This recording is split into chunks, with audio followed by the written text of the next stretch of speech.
What's up, guys? Welcome back to the channel. Here we are with another reaction. In this, we have the ugliest city in the Netherlands. Oh, we're gonna go ahead and jump into this ugly city.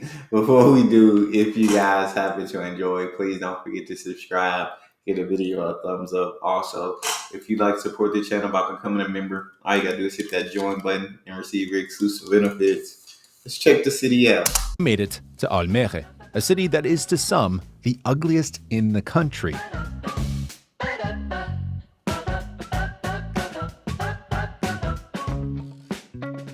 Imagine someone hit reset on the idea of a city, then built it from scratch on land reclaimed from the sea. That's Almere. Okay. Just 25 minutes from Amsterdam, it is one of the youngest cities in the Netherlands.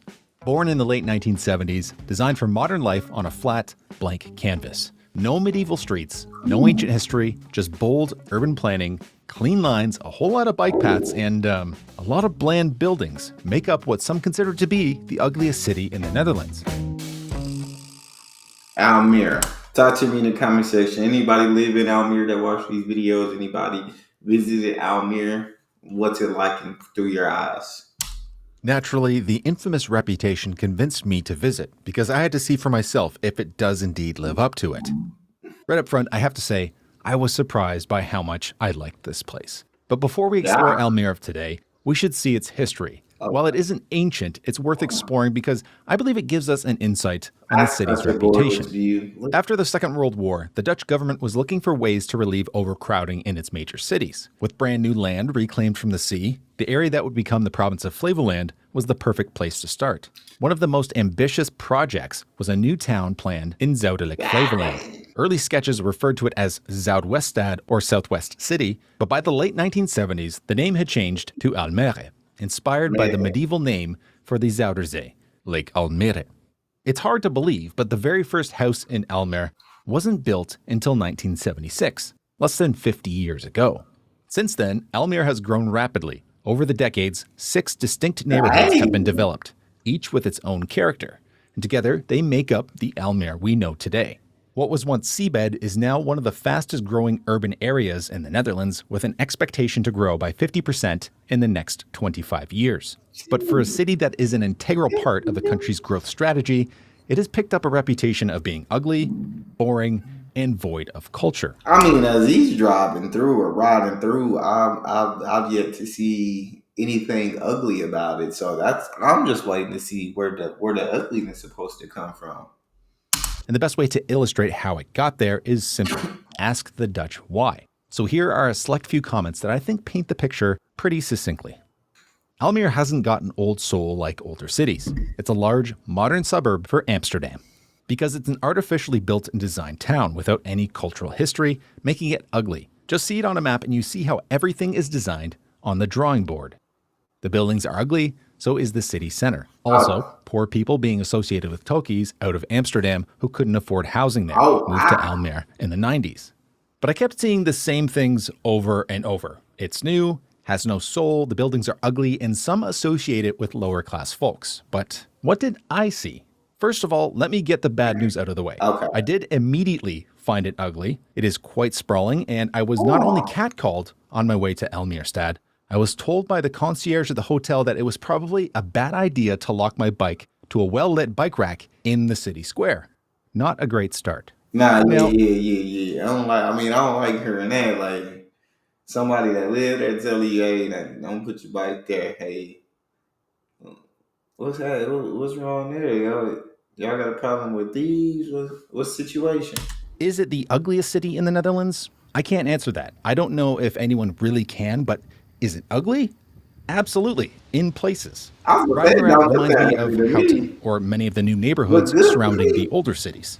But instead of a few outlying neighborhoods, much of the city lacks character. It's like an unseasoned fricandelle. Basically just a plain meat sausage. It has nutrients, it'll sustain you, but it's missing some spice. It also has a large footprint for its population. For example, it is larger than The Hague, but has a population density that is about a fourth. But when we compare that to a similarly populous Canadian city like Regina, yeah, I'd take Almere. And not just for a simple stat, because holy crap, Bus bonds, train stations, walkable city centers with amenities close by, bike paths galore, beautiful parks, and it's even friendly to drivers. I have to say, I was genuinely surprised by this city. What I said about Rotterdam in the past also applies to Almere. Transplant this city to North America, and yet again, you have a top urbanist city with no competition, even in the same lane. It The makes me think of Forgetting Sarah Marshall when Jonah Hill comes up and asks Russell Brand how his vegetable medley is, and he says, "It's mundane." And Jonah Hill responds with, "It is mundane. It's great. I know." That's how I feel. But before I get ahead of myself, let's talk about a couple of those points. The first one, bus bonds or bus streets. These are an integral part of Almere's transit system, and they are brilliant. It's simply bus rapid transit lanes without lanes for anything else. The crossings really? give the bus signal priority, and since they only come around every few minutes, it's really not a problem for cross traffic, which is, of Okay. course, often only for walking and wheeling. And I say this because everything is so well disentangled. It means car friendly, not Yeah. car centric.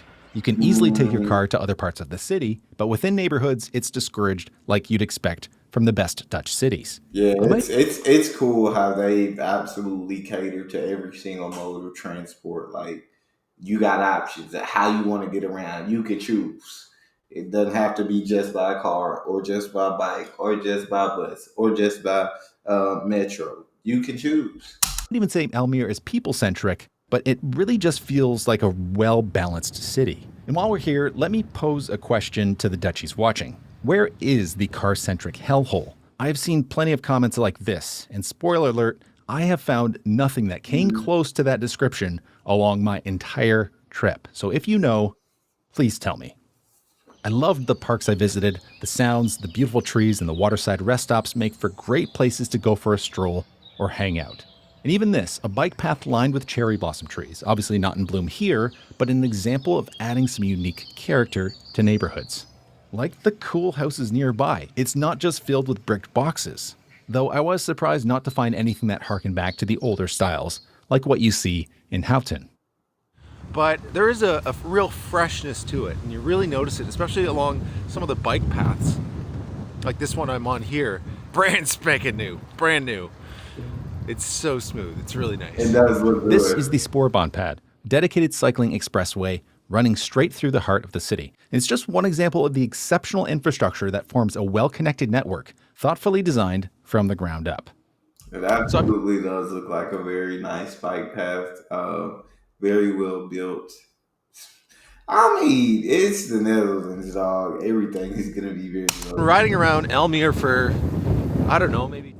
Unfortunately, the wind ruined this audio, and I did get distracted by this guy on a Bachfiets hitting this apex like Max Verstappen. That was But what very I was nice. going to say is that That Almere was is nice. just a town with a name I don't know how to pronounce, but has everything you need and is a fantastic example of a livable city. Don't just take it from me. This comment from a local sums it up pretty good. I used to live in old towns in the Netherlands, The Hague, Rotterdam, Utrecht. I had a good time. Then you found love, got kids, hated the idea of raising children where there's no space. We searched the countryside in I the get that. Randstad, all old houses, too expensive and high in energy consumption. Oh, Being disillusioned, we went for a coffee at our friends in Almere. Then my wife said, "What a nice architecture." I was surprised, because I didn't even think of Flevoland. One day, we oh. received a newsletter with some nice houses, and we decided to buy it. That was 8 years ago. I was totally surprised about Almere. Everything's clean and well organized, and great nature too. Our neighborhood is totally new, with hundreds of kids the same age as my kid.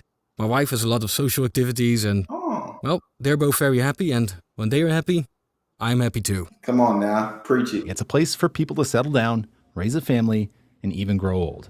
While it still carries a bad reputation to many, I think it's kind of like Nickelback. And hear me out. It's something people love to hate, but you know if they went to the concert, they'd be having a good time with the rest of the crowd. The city's reputation's on the up, and I am a fan. And while I still wanted to explore more of the city, my final destination for the day, Utrecht, was asking me to get a move on. Ah, It's a dang. So he get going out of Almere, but from what we could see from Almere, I don't know if it's the ugliest city in the Netherlands, but if it is, then the Netherlands is just an absolutely gorgeous place. That like, if that's ugly, then my days, Netherlands might be the most beautiful country on earth. because Almere did look very nice to me. It looked like a nice place to settle down, but like I said, I've never been there in person. I've never visited, and so if, like I said, if you live there, if you've been there, what was your experience? City I visited last year, but still has some neat things I've yet to see. A direct route should be about 45 kilometers, but that's certainly never the case for me because there's always a good detour along the way. But before leaving Almere, I tried again for a Frikandelbrugge without success. So I went on with an empty stomach to retrace my tracks, where I was reminded that the detection loops don't always work, before crossing back over the Hollandic Bridge, leaving Almere and Flevoland behind me. So I made it back to North Holland. That's the province in which Amsterdam resides. Came from Flevoland. And I'm going to be entering my third province of this trip, which is one I've already been to, Utrecht, which I'm not mad about, I'm not gonna lie. I'm really excited to go back to Utrecht because it might be my favorite city I've been to in the Netherlands, maybe. Rotterdam's up there. Anyway, about to hit something different up ahead. This is Naarden. Naarden is a beautifully preserved fortified town in the Netherlands, known for its unique star-shaped layout. Surrounded by moats and green bastions, it's one of the best examples of a 17th century star fort in Europe. Rolling down the cobbled streets is a real trip with its time-worn facades and the stunning church at its center. It's a peaceful, picturesque place that is packed with history. That's a lot of P's. During the Second World War, it became well known to Allied pilots for its distinctive shape, which helped them find their way back to England. And going back to the 16th century, it was the site of a massacre during the 80 Years' War when Spanish troops slaughtered nearly the entire population of the Dutch town. After falsely agreeing to peaceful terms, the Spanish entered Naarden, assembled the townspeople in the church and guild hall, and set the buildings ablaze before sacking the rest of the city. Only about 60 of the town's 3,000 residents survived. This atrocity shocked the region and helped galvanize Dutch resistance in their fight for independence from Spanish rule. It's hard to imagine such violence happening in the quaint town of Naarden today, but this history is well preserved at the Vesting Museum. I mean, to me, if you look, that's one of the dopest towns. Like, to be surrounded by water, it's like a big star-shaped moat, dog. Like, that's got to be pretty dope to live on. But y'all talk to me in the comment section if you live there, if you've ever been there. How is it like just kind of living there, surrounded by water like that? Hosted within one of the bastions. Now, I don't know why I wasn't expecting something really great. Maybe just because of the appearance from the outside. It just looks like a grass hill, but that was fantastic. Highly recommend if you're in this area, check out Naarden and check out the Vesting Museum. Really good. Yeah. I could have stayed for several more hours, but as always, I had to keep moving.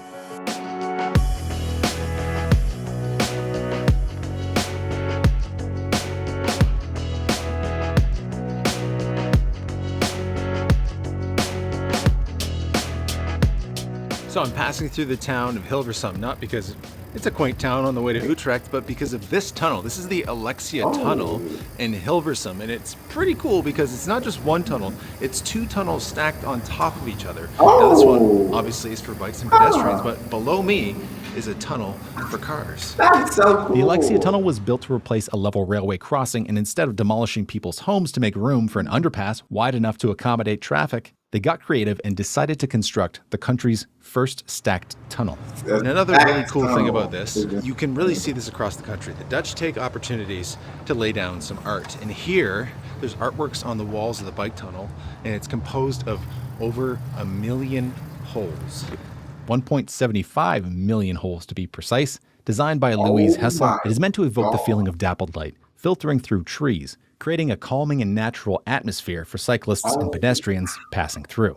And conveniently, at one end, there was an Albert Heijn, and since it had been nearly 24 hours in the country without a Frikandelbrugge, absolute blasphemy, I figured the third time was the charm. This was the perfect fuel to get me the rest of the way to Utrecht. Success.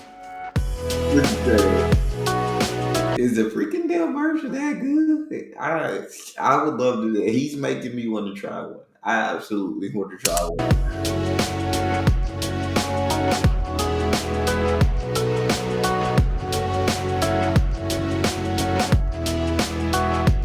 Anytime I think it's not windy, I just stop or go the other direction, and I'm like, oh yeah, it's really windy. I just got lucky. It's mostly at my back or come from the side today. It's been great. All right, about to enter That bird is loud, oh my god. About to enter the third province of the trip. Bit anticlimactic, but yeah, it happened. While this is not a new province to me, I did say my goal was to see all other provinces. My actual main goal was to see new things. Some I have yet to see here, but those new things are for tomorrow. Tonight was to traverse something familiar. I love this street. I think this was the first street with a grassy tram that I saw on my trip. No, that's not true. Definitely not. But I believe this intersection up here is where I saw the flashing yellows at night for the traffic signals.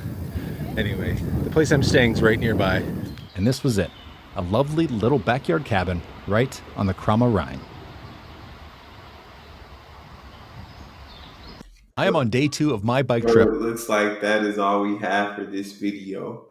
I hope you guys enjoyed, and I want to hear what you guys thought about the towns of Almere and was it Naarden that he visited. Y'all talk to me in the comment section if you enjoyed. Don't forget to subscribe, give the video a thumbs up, check out the next. I'll see y'all next time.